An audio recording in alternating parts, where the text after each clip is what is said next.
I'm going to close with a piece about the loneliest place in the world. A gay bar.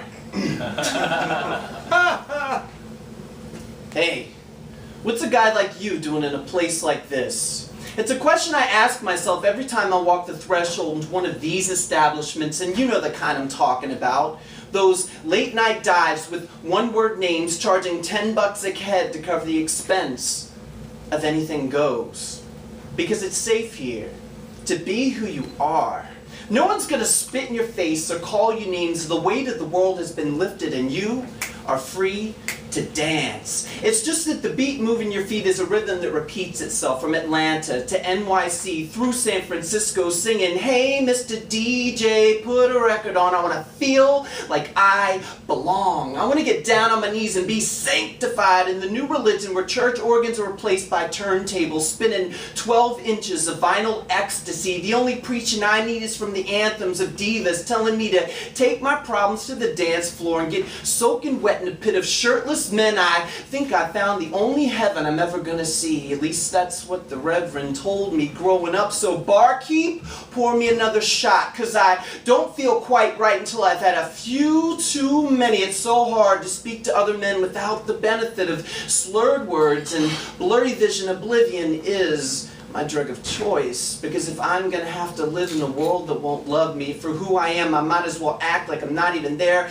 half the time and the clock is ticking. But please, don't come at me with that Dr. Phil dime store psychology bullshit, because you have no idea what it's like to live in my skin until your father writes you out of his will and your mother can't stop crying because you won't give her grandchildren. I am the branch of the family tree that bears no fruit.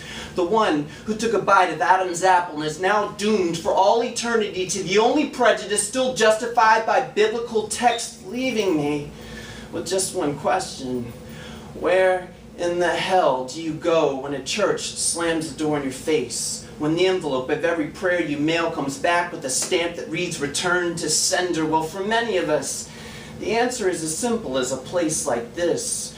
But there is no remix to this beat that echoes in speakers from coast to coast. Our tragic theme song is continuously played in these late night dives with one-word names where swaying grade A slabs of beef line dance to the belief that you are only as good as the size of your bulging biceps and chiseled pecs, baptized in the sweat of shallow reflecting pools where gods are created in our own image and designer labels become more divine than archangels. Gabriel, blow your horn for every soul who thinks this is the best of all possible worlds. Let them dance to a rhythm that has not been synthesized but simply flows from your fingertips. I promise there is life outside a place like this, but you won't find it if your rainbow is diminished by the pale tones of laser lights, those freeze-framed moments when strobes flash to expose the naked truth.